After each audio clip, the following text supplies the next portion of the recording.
Thank you for coming. I know the Patriots are on tonight, so I won't hold you too long. But you can all hear me okay too, I hope. Okay. So what I'd like to do is read to you a bit from my book, The Rembrandt Heist, which came out a week ago.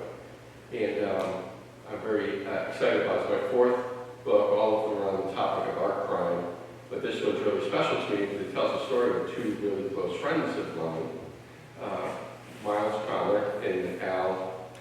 I call him Dotterly, but it's the Tolly. And how I came to meet these two unique gentlemen is the preface to the book.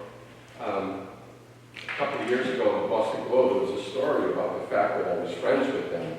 And that was met with, people were interested in it, but because of my job, in case you don't know, I should have introduced, I'm the security director and investigator for the Isabella Stewart Gardner Museum.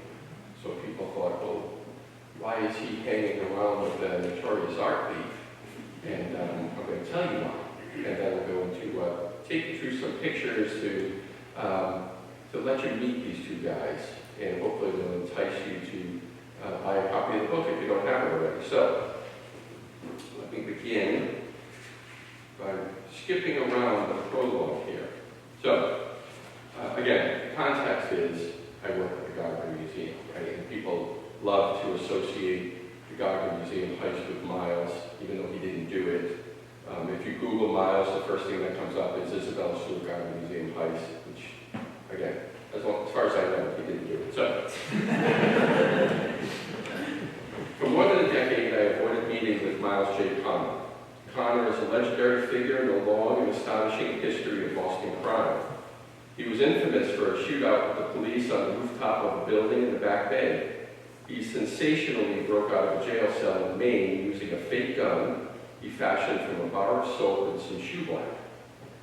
He was the subject of a half-dozen separate manhunts, and he twice stood trial for notorious double murder he did not commit. It was, however, his fondness for stealing art and antiques that made him a near mythical figure, and none of his many heists were bigger than his theft in 1975 of a Rembrandt, then thought to be a painting of the artist's sister. Since 2005, I have been investigating the most famous unsolved heist in history, the 1990 theft of 13 works of art from the Isabella Stewart Gardner Museum in Boston. So I'm not going to go into that heist because you all know about that one, right? Does anybody not know about the Gardner heist? It would be nice if you didn't. It pains me to read that sentence, I would say, because I say, since 2005, I have been looking for the paintings of the unsolved heist. So I'm not proud of the fact that I'm still doing it after 20 years, but that's how investigations go. So when the Gardner theft first hit the news, one suspect came to the minds of criminals and cops alike, Miles J. Connor, Jr. The trouble with that suspicion was that Connor was safely locked up in a federal penitentiary in Bloomington, Illinois, on charges related to narcotics and possession of stolen art.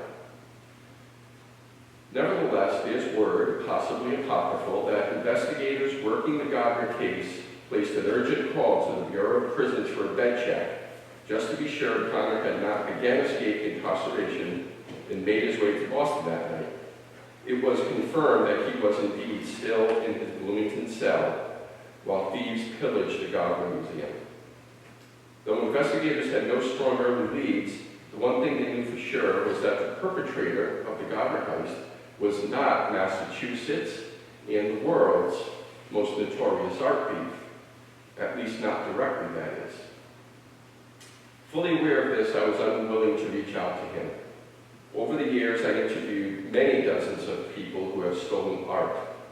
I was and remain determined to learn everything possible about the psychology of people who commit this sort of crime. Connor is one of a handful of people who have stolen masterworks more than once. As such, one would see him as a natural subject for a meeting to discuss why he is different in this regard, but I kept my distance.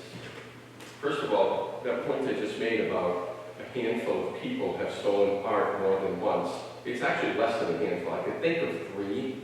I've spent the last 2 decades researching every art heist you can imagine, most that you haven't heard of. And I made a database of them with about 1,500 museum heists and such in them.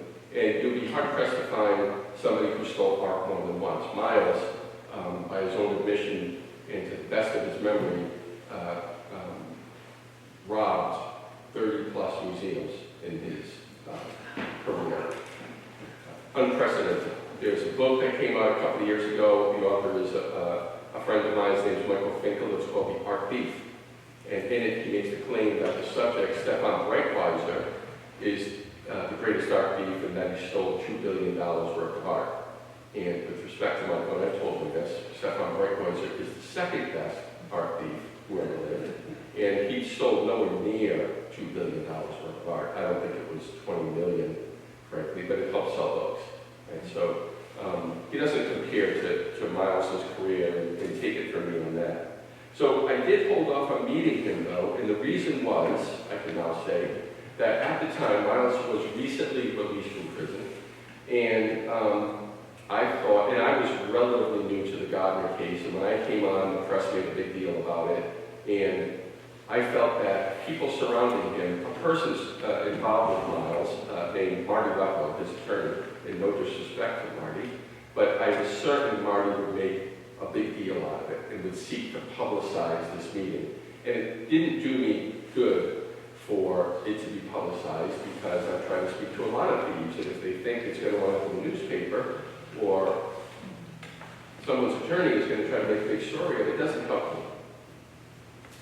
But ultimately, as I conducted this investigation for 10 years, I started seeing that everybody whose name had surfaced related to the Gardner, not necessarily who had done it, but their names were in that orbit, were all spokes, and at the hub was Miles. Every one of them had some connection to Miles. So finally, after 10 years of not finding the paintings, I was sitting at Starbucks one evening alone, and I said out loud to myself, it's finally time to meet Miles. So I reached out through a mutual friend of Al Goddard's, a guy named Tom Mashberg, who used to write for the Herald, and I said, I'd like to meet Miles. Can you make it happen? And he called Al, and the deal was this. Miles will meet with me if I will appear in a documentary that was being made about Miles's life. And I said, sure. So I went to the Sheridan Tower in Braintree, where it was being filmed in a big room, and I did my little piece for the documentary. What I said was, if Miles Connor dedicated as much of his time to his rock and roll career as he did to stealing art, he'd be in the Rock and Roll Hall of Fame. And that's true. But he didn't. So, and then after I did my part, Miles and I were introduced by Al, and then we kind of sat alone and had a discussion. And I'll never forget, after the introductions, first thing he said to me, which really endeared him to me, was the Gardner Museum really should have those paintings back, and it's a shame that they don't. So I knew we were simpatico. And from that moment on, we really hit it off. It was some sort of kismet where I just instantly liked him. And I want to talk about this. He has this charisma that is really interesting. So about the conversation, I asked him about the mindset of people who steal masterpieces. I wanted his view on the motive, the modus operandi, and where they would most likely be hidden. He was open and honest with me, sharing all his perspectives. We talked for about an hour without interruption and discussed things that I will never repeat. We also meandered onto topics like our kids and guitars and our favorite artists. On all of these, we were of like mind.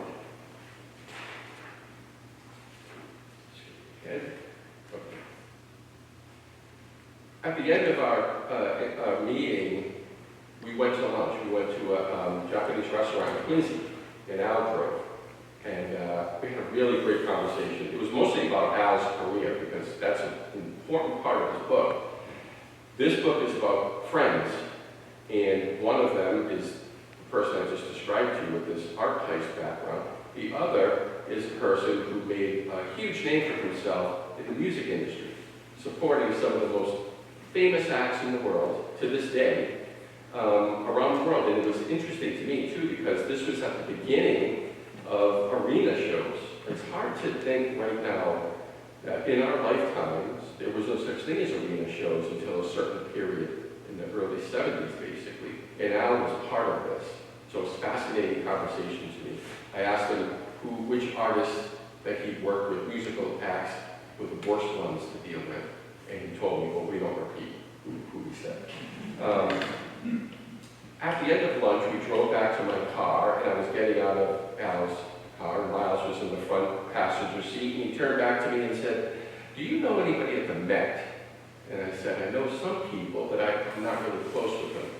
He said, well, you know, they have this samurai, a Japanese sword expert named Dr. Ogawa, who comes to the United States every year, and he goes to either the Met or the MFA and inspects their swords. Now, Miles is, frankly, one of the world's great experts on Japanese swords and has amassed an amazing collection over the years that has come and gone in and out of his possession, but he still has a bunch.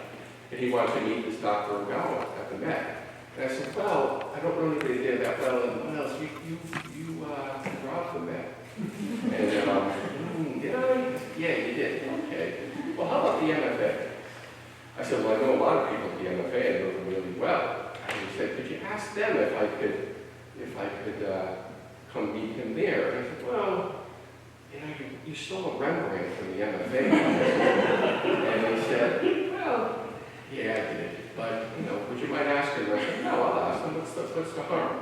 So I did. I got in touch with the security director over there, Nikki Wongo, was a really good person. And to give you an example of how good the people are at the MFA, she said to me, I told her, I said, I have a friend who wants to come meet Dr. Ogawa. Could you facilitate that? And she said, I'm sure I can, no problem. And I said back, well, it's Miles Connor. And she said, ooh, let me look into this. And then she got back to me and said, will it help your investigation at the Gardner Museum? I said, yes. And she said, okay, then you can bring it. So we made the arrangements, and Miles was so happy when I let him know. He said, I'm going to bring you some art. And I said, okay. So one afternoon, after work, I told him to come by the Gardner at around 5. And if you don't know, the Gardner is basically across the street from the MFA. So they pulled into the Gardner parking lot, and outside my window, I could see Al's SUV pull up. I ran down the stairs, and Miles got out of the car, and he handed me, it wasn't a painting, it was 2 beautiful illuminated manuscripts, framed, and they're not stolen, and he gave them to me as a gift, and I loved them. We just bought a house, they'll be back on my wall soon. And I said, well, where's the swords? And Al opened the hatch to his SUV, and I looked in the back, and there's no swords, just a rifle case. And I thought to myself, 30 years ago, if you're meeting Miles Connor and he's reaching for a rifle case, you better run. But the rifle case held his samurai swords, which still presented a problem for me because now I had to carry a rifle case across the Fenway with Miles Connor to the MFA and go in the MFA with a rifle. That's tricky. So we got to the MFA and we're at the employee entrance. And I texted Nikki and I said, Al, Miles, why don't you go in and sign in? I'll wait for Nikki here with the case. And they did. And then I'm thinking, this poor security guard inside, guy's going to come in and say he's Miles Connor. And what's he going to do? Luckily, he didn't know Miles. So everything worked out okay. So they took us inside to meet Dr. Ogawa. And it was a seminal experience in my life because I had never met a Japanese sword expert from Japan before, and the guy was unbelievable, right? You always use that expression, cliches, out of central casting. This guy was. He dressed impeccably, handsome, older gentleman, perfect. And he comes in, and Miles approaches him, and Miles has some swords in his hands, and they greet each other with some Japanese terms and proper respectful bows to each other, and it was impressive.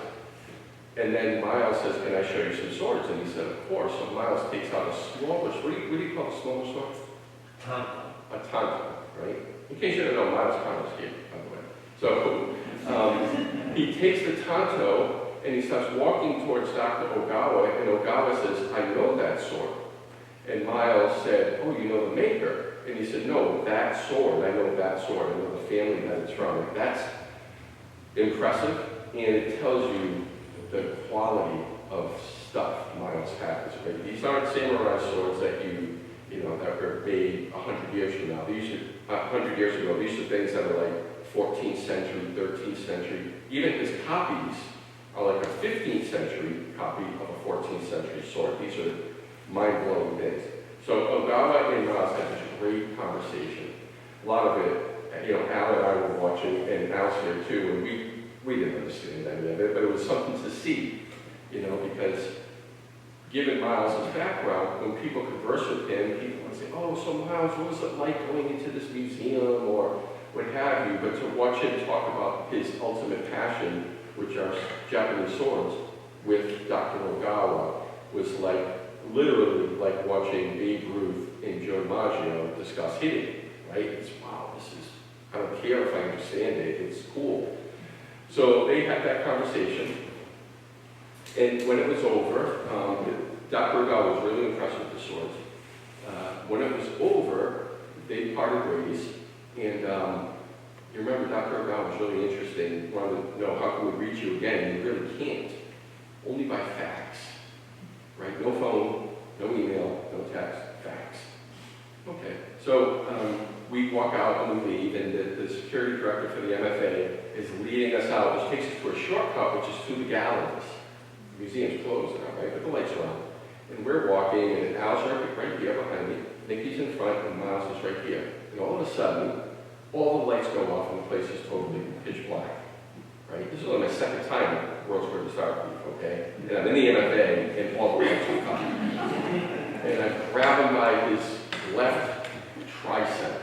And the first thing that struck me was, Miles, I think he was 73 or 4 at that time, and it was like steel, okay? And I had known this is a guy who, when he was in prison system, at 145 pounds, bench pressed 445.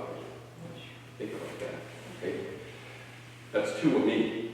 Anyway, I said, Miles, you better not be, I used the F word, you better not be bleeping around.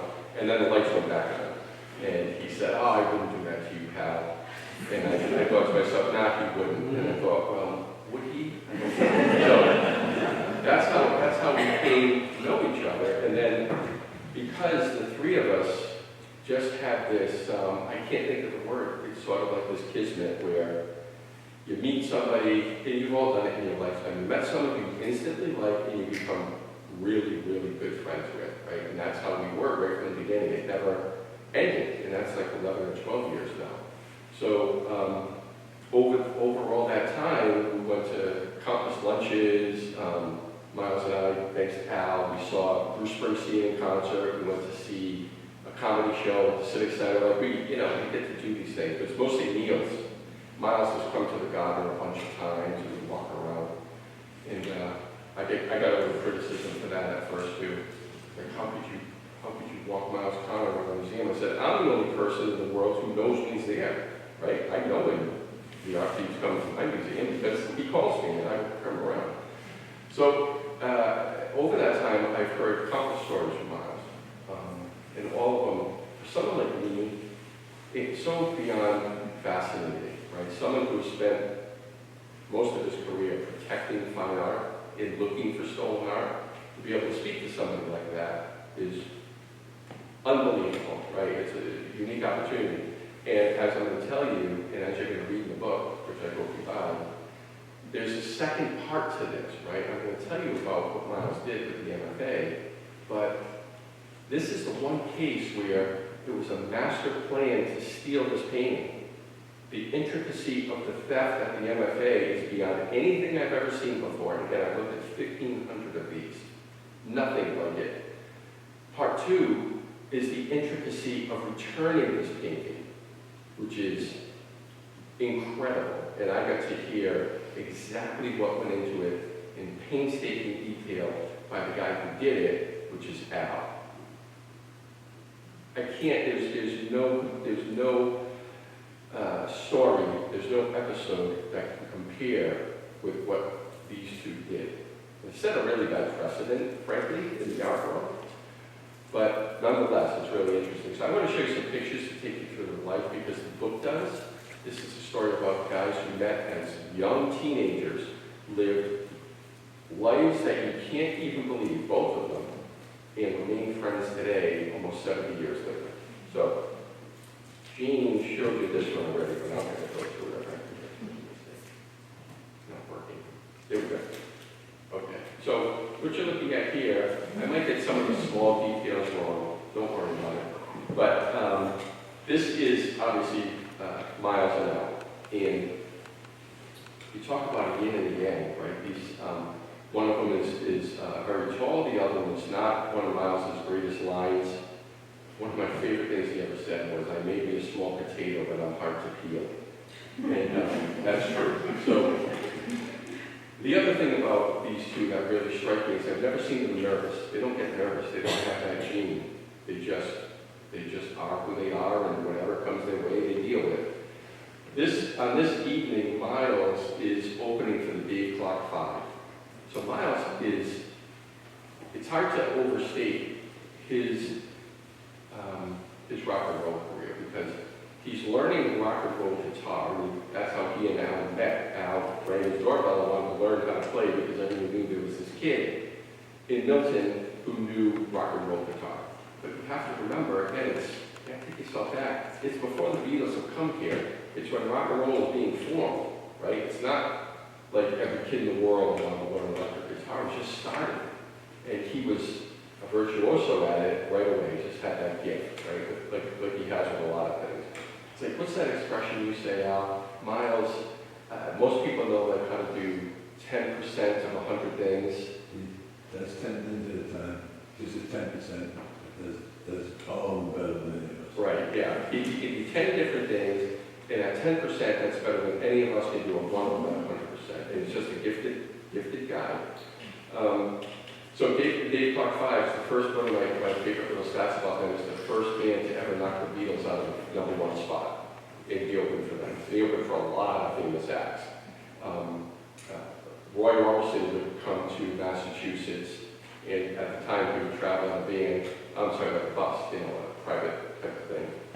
And super nice guy, but he didn't like to be bothered, leave him alone in his van, except when he would come to Boston, he'd want to see that Miles Connor kid, who could sing just like him, too. So if you go on Spotify, there's Miles Connor's music that Barry Now put together. You can listen to Miles, I think there's 10 or 11 songs on Spotify today, and you're going to be blown away by a young guy who can sound just like Orbison or Johnny Cash or all these different famous singers. It's really something cool. So that's them. Now Al does something really interesting. He's learning guitar, he's playing bass for Miles, and he's also working at Dad's restaurant and saving his money, and he buys a really good sound system, some really good speakers. And the Kingsmen come to Boston, and they need some sound, and people are like, hey, Paul Donnelly has those speakers, we should use those for the Kingsmen show. The Kingsmen are the Louis band. And they do, and Al, who had been performing up until that time, made more money that night than he ever did performing, just renting these out, and turned it into a hugely successful business with musical sound.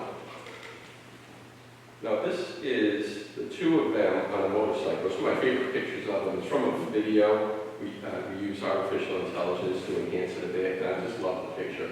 It's just such a period. When they were able to put this on the cover, I was so happy. And one of the great things is in this photo, the two of them, there's no photo where there's not some insane story, like that would be the one story of your life, and for them it's every day. In this photo, they're going to Laconia for bike week, and they're driving on the highway, and back then they had helmets, and people would mess around with motorcycle drivers, and the guy buzzed them, so he did drive, and he kind of goes to him to try to shake him, and Miles is, upset by it. Al does too, then they keep going, the guy does it again, and Miles says to Al, reach in that saddlebag and get my flare gun. And Al does it, he gets it to Miles, and he pulls up, and the guy's window's open, and bam, he shoots the flare, not at the guy, but into the car. The car goes fishtailing on the highway, and those two laugh their heads off and just keep on going. They made a mistake, they messed with the wrong numbers on that trip.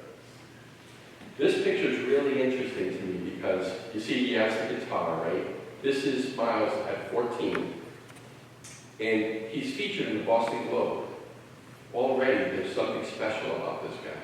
And a reporter and photographer from the Boston Globe go to his home, and they do a story on him because he's this young rock and roller.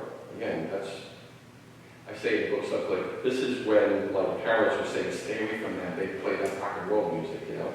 And he's also collecting these exotic pets in suburban Milton. Right? So they come and interview him. Miles takes out a tarantula, and it scares the heck out of the reporter. He even writes about how scared he was. And then he has his alligator Albert here with him for this picture. There are other pictures where they had him put on his jacket, and he was wearing a black ascot and a white shirt, and he has other animals with them. He's got a boa constrictor and a python, and you name it. Everything that would make you run, he's got in this house in Milton. So they did a big story on him in the Globe. So they had no idea what he was going to become.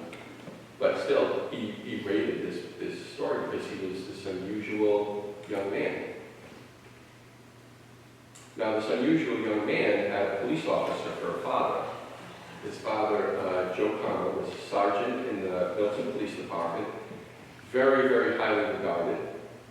Sergeant Connor was once a candidate for chief in Milton, and I always say, and it's it for years, whenever you read about him or ask about him, he's the cop from another one from Central Casting, right? He's a guy in Milton who, you know, if a widow who lives alone hears a bump in the night, she can call him and he's going to answer and you know, make sure everything's okay.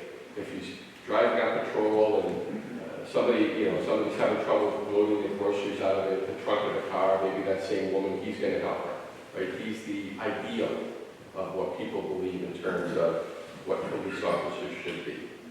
And Miles is his son, and his other son is a state trooper, and the third is a Catholic priest, who is also the chaplain for the Boston Police. And I remember asking Miles about that. There's another famous line of his, is when you ask him about his family, he says, I don't know where they all went wrong. So in the early 1960s, Miles was up in Maine with his wife at the time, and he heard about a widow who passed away who had a house full of beautiful antiques and an estranged daughter. And the word was that the daughter was going to get all of these antiques, and Miles didn't think that was really fair because this woman wouldn't have wanted them to go to her. So he had a station wagon, I think, at the time, and he drove to the house just to look at them. And he looked in the window, and he saw a smaller grandfather clock. Decided to take that grandfather clock and started putting it into the car, but then a police officer came kind of behind him into the driveway and boxed him in. And Miles wasn't going to go easily, so Miles is a martial artist extraordinaire. So he was able to fight the police officer, take his gun, and with the gun he shot out the officer's radio, so he couldn't call for help. The officer ran. Of course, he wasn't going to shoot him. He fired in the air. The officer ran off into the woods or whatever, and Miles got away. But then there was a manhunt for him, of course. And this is to show you the idea of the loyalty of Miles. That's Val. At some point, the police couldn't find him, so they brought Miles' mom to Maine. And they had, those old speakers they used to have on cars, and she would say, Miles, give yourself up, blah, blah, blah. And Al gets the thing that says, Miles, don't give yourself up, they're going to shoot you. So, Al always had Miles' best at heart. But then, of course, they finally did catch him. He was locked, this is a photo, and they locked him in the Hancock County Jail, and Miles wasn't about to be held in some podunk jail. So he took that bar of soap I mentioned earlier and used some black shoe polish and made it look like a gun, and then pulled it on the guard. Again, this is almost like Mayberry, right? The sheriff's wife makes the dinners there, that sort of thing. The guy comes and Miles pulls this gun on him, and the guy stops. Miles gives him one karate chop, and the guy hits the ground. Not enough to hurt him, but he got away, and Miles got away. Ultimately, he was caught a while after he did all kinds of evasive maneuvers to escape capture. And interestingly, sort of gets out of it, doesn't really have to serve any jail time for him. It's sort of sets this precedent where Miles always finds a way out of trouble, right? So he returns back home, and now he's sort of legendary, right? Because he's playing these concerts in Revere, especially with a lot of bad guys at these shows, and they hear the legend of Miles County. Remember, he's in his early 20s, right? But he's already like disabled a cop, broke out of prison with a soap bar of soap fashioned into a gun. You know, it's a legend that John Dillinger had done it. But no one really knows what John Dillinger did. But Miles really did it. That gun is on the wall at the county jail now. Like, it's a curiosity piece for him. So he continues. I'm sorry? The shoe polish wore off of it, right? Yeah, after 60 years. Yeah. Yeah. But they still have it. They're very proud of it. Miles starts getting involved in stealing some art from a number of different museums. And I'm not going to tell you those stories because then why would you buy the book? But what I will tell you about them is not only has he robbed more museums than anybody else, ever, but every time his motive was different than anyone else, ever. So anytime you hear about an art theft, it's both, I can tell you the motive. People say, why do people steal art? Why do you think they broke into this place, that place? Money. It's always money, right? Even if they don't monetize the art, it's still the original impetus was money. However, that's not the case with Miles. That's not to say he didn't make money, but his motives, as you read the book, are out of this world. Out of this world. And I will tell you this, that I spoke to him about these things hundreds of times over 10 or 11 years now, and the story never changes. I speak to Al separately. The stories are always consistent. They match everything you read in the newspaper from 60 years ago or 50 years ago, without exception.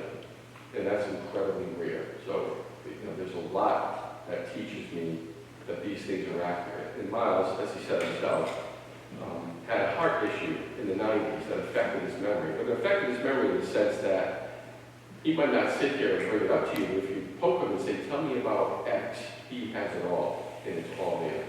And when I talk to the police officers involved, it never varies. It's right on the money. So as a person writing sort of a history book, it's really gratifying to see that consistency in storytelling. So in 1966, Miles finally gets in some really big trouble. He's on the lam again, and he's at a girlfriend's house, and another girlfriend tips the police officer where he is, and they confront him. A lot of cops confront him, and they have him at gunpoint. And Miles has a gun, and one of the cops shoots first.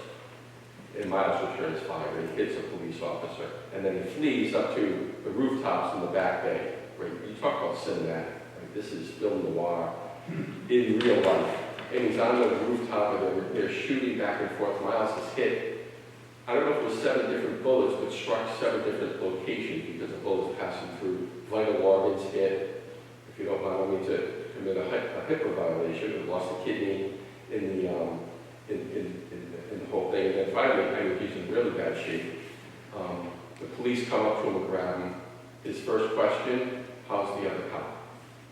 Right?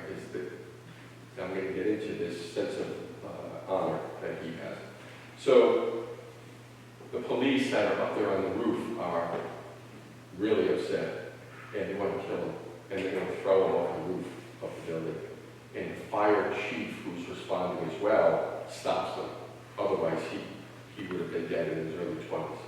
But he's not. So in this picture, they're lowering him off the roof in this metal, sort of like a cage stretcher, down to the ground, brought to the hospital in serious condition, down to 65 pounds, somehow survives. And who's at his bedside every single day, driving his mother there? His best friend Al. And who else is there to see him? A guy named John Regan from the state police is visiting him often, who's really close friends with Miles' dad. Here's just a picture of some things that were lifted from Miles in one of the searches of a house. Some tools for burglary and some antiques. But here's some pictures from Miles' rock and roll career. You really can't overstate it. You can see him, he was very well known in these parts for playing the beach ball all the time.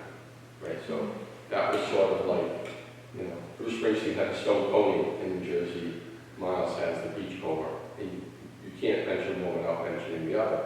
And you can see Al in the top right playing bass for Miles, and what's it say, Allside, that's your company's name on that speaker in the center, right? And so you see Miles, he's playing on the bottom right, there's a poster for one of his shows, his name's spelled incorrectly, but everyone knows who it is. And in the middle there in color is really interesting. One of Miles's stays as a guest at Walpole State Prison, he was allowed to hold the concert. And you can see Al there with him playing bass, Miles is playing guitar and singing. And it's a great thing for the audience. Boston Strangler was there at the time, right? And during one of the shows, two of the roadies were young women who were wearing sort of jumpsuits, and during the show, they were actually strippers who stripped at Walpole. You talk about taking the chance. Two strippers at the show. This is a non-fiction book, actually. Al's career is on the straight and narrow and ascending, and you can see these are some of the performers he was with. And these aren't pictures like, hey, can I take a selfie with you? These are, Al is traveling the world with Amore. And I remember when I was writing the book, I looked back at the music charts at the time, and it was Amore. I mean, she was dominating the music charts, and Al's with her to Japan, around the world, on world tours. He's with Sinatra. He was with Sinatra when he played, I remember this as a kid. Sinatra played Providence Civic Center. Right? I'm from Providence, and that was a huge thing, because everyone in Providence is Italian, first of all, right? So Frank Sinatra coming is like the Pope coming to Providence Civic Center. But again, I didn't realize the historic importance that this is like the first arena concert. Civic Center was brand new. Biggest name in the world, Frank Sinatra's coming. It was such a big deal. Jacqueline Kennedy came to the show, right? This is history. This isn't just another concert, right? And Al's there throughout all of this. And he's here in the center with Lenny Baker from Chaminade, which was another huge act at the time, and Al was especially close with the guys from Chaminade, who wanted Miles to join, but Miles opted not to. He had other things he was interested in, like this. So, the top left-hand picture are police taking just some of Miles' stuff. I think that's Birch Street in Dorchester, where they grabbed a bunch of stuff. Yeah, you can see a theme is that Miles, I guess if you could say the two things that he likes the most would be, number one, Asian art, including Japanese swords, and Dutch paintings as well. And these, look at this officer on the left. I mean, he's got an armful. This is just one trip during that recovery of samurai swords. And I'm looking at Miles, looking at their swords, and you can probably tell you which one of them was. And then you see these large vases and such that he had. At 2 points in his life, he had a tractor trailer filled with art and antiques. I don't mean like a couple things here. I'm talking like roof to floor, back to front, just chock-a-block with antiques and art. Twice in his life. And that is sort of the reason that you see here in this top right-hand corner picture. Being arrested by the state police on one of the many times that he was brought into custody. In the center at the bottom, he's leaving court after a trial. I think that one is for, he was accused of complicity in the murder of a Boston police officer. And Miles was tried 3 times for murders that he did not commit, because throughout his life he was getting away with certain things, so the police were like, well, at all costs we're going to get him. And they would get people to say, no, he wasn't there, and no, he didn't pull the trigger, and no, it wasn't his gun, but he told us we should do this. And the authorities were so committed to trying to put him away that they would actually arrest him and try to prosecute him. In the end, he prevailed because he didn't do these things. But one thing he did do, amongst the many heists, is he decided to join some friends who had a plan to go rob the Woolworth estate in Monmouth, Maine. Now, the Woolworth estate had been robbed a couple of months earlier by a gang, but USA Today ran a story about the heist, and in that story they mentioned that the thieves made off with dozens of pieces, but there was still about 120 pieces left behind. So this group of thieves that Miles knew decided they were going to go and get the rest and asked Miles if he'd like to come along. Right? This is the one art heist he did not plan. And he went along, and of course, because it wasn't his plan, it went awry. So they stole, the guys broke in, and the other guys stole a bunch of antiques, grandfather clocks, silver, furniture, silverware. Miles, being the art lover he was, set his eyes on 4 works by the Wyatts, right? Valuable paintings.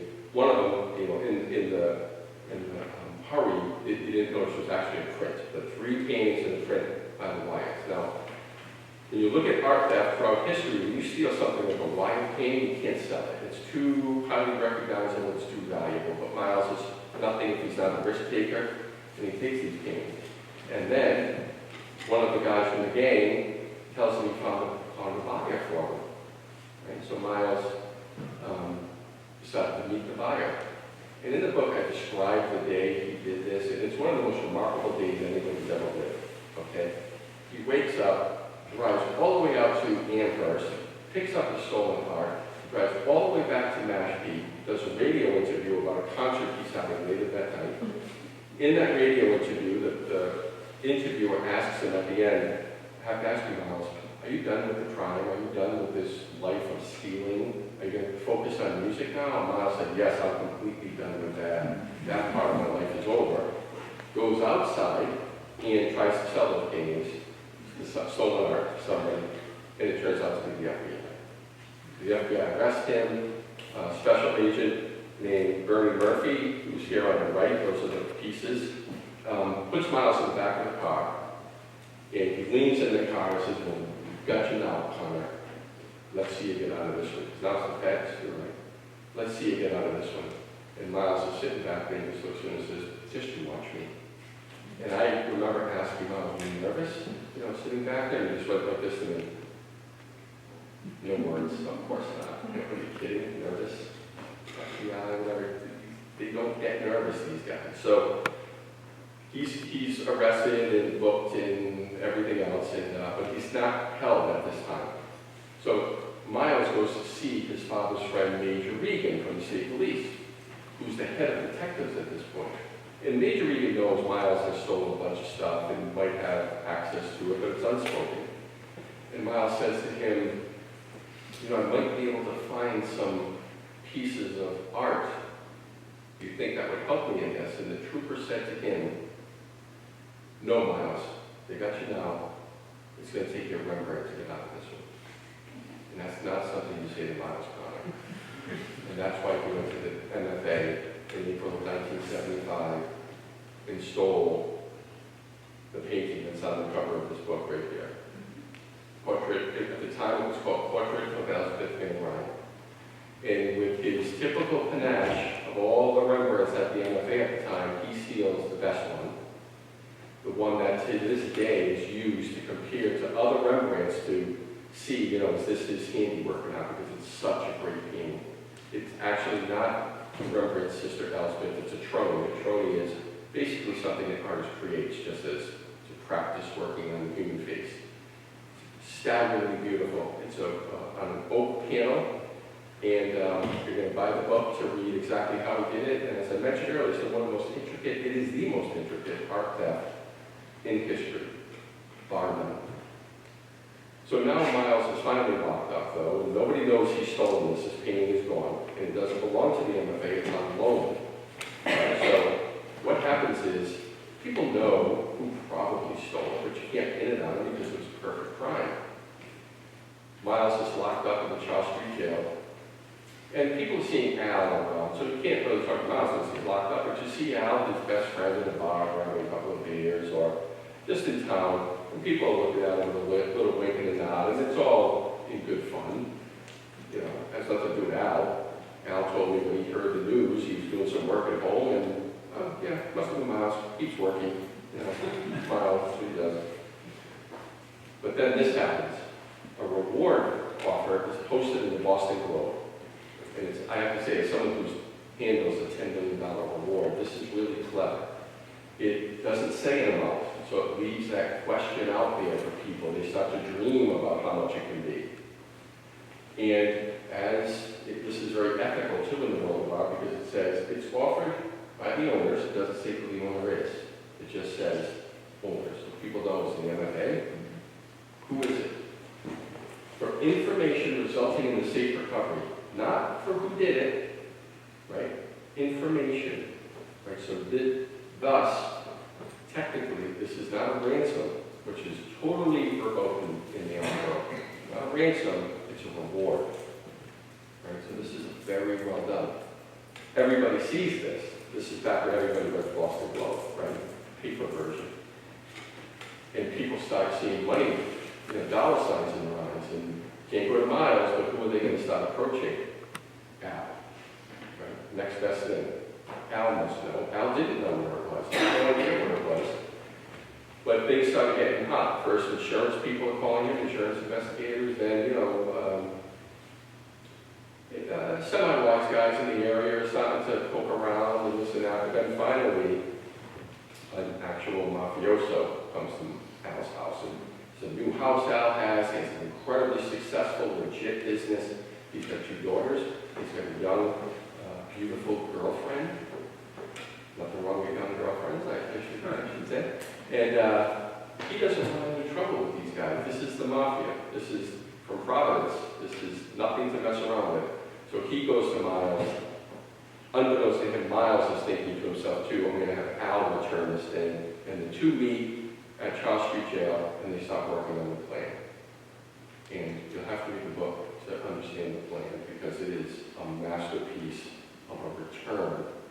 And you'll be hard-pressed to ever read a story about the return of a painting. Not only where nobody gets in trouble and nobody gets hurt, but usually when stolen art is returned, it's under the darkest, murkiest circumstances, like this. But I've been fortunate to hear the story firsthand from the people who perpetrated it. It's all spelled out in this book, as well as the rest of Miles' life. So people often ask me, where's Miles today? So Miles, there he is, of course, with his beloved Japanese swords. And as I mentioned, you're not going to meet anybody who knows more about them or who loves them more. And as an example, on Miles' 80th birthday, I met him in Quincy for lunch, which is a very, very nice Japanese restaurant. He was running a little late. That's fine. Hard to talk over there. I see him coming down the street carrying something, and I didn't know what it was. And we got to the restaurant. What was it? Of course, a samurai sword. And that's not something you really use in a nice restaurant. Right? So, what Miles does. And but it's fascinating hearing him talk about it.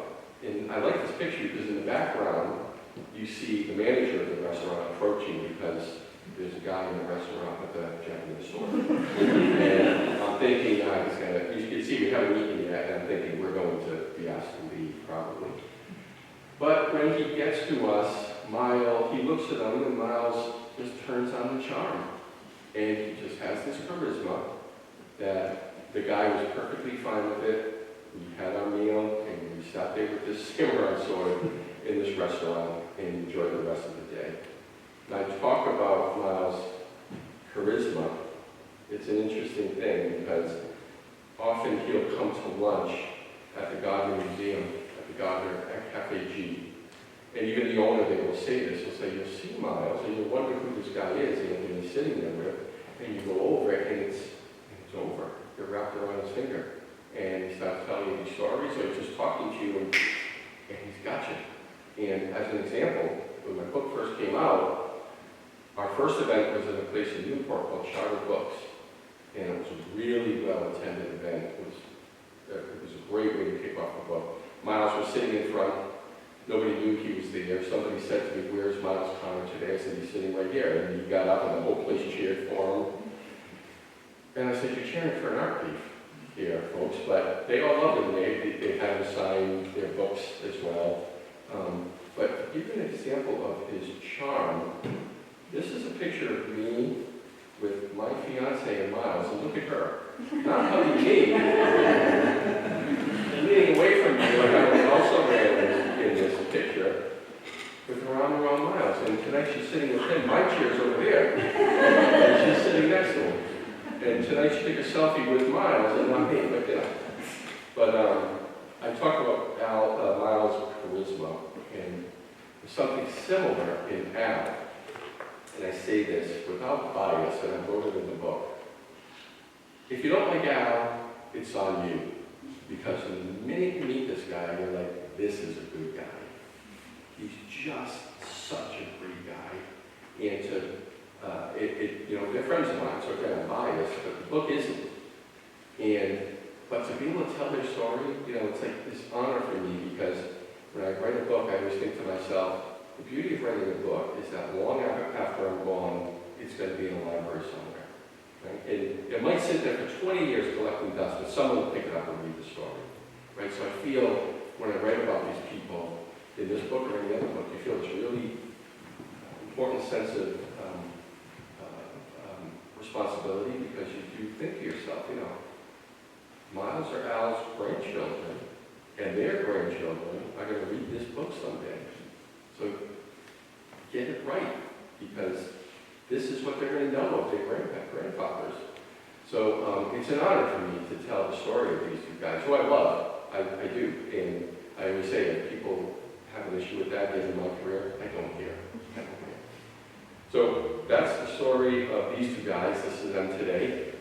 And looking different than they do in this picture. Al with his trademark plaid shirts on, and Miles wearing a blazer at the time. And they're here. So I'm happy to answer any questions. If you have a question for them, I think they'd answer it too. I hope that you're interested in buying the book. Buttonwood Booksellers in the back are so gracious to bring my book. I'd be happy to sign it. I know Miles now will sign it. If you're a female, Miles is going to sign it. I'll tell you right now. To the prettiest girl, Scituate. But I thank you so much for sharing your night with me. If you have any questions,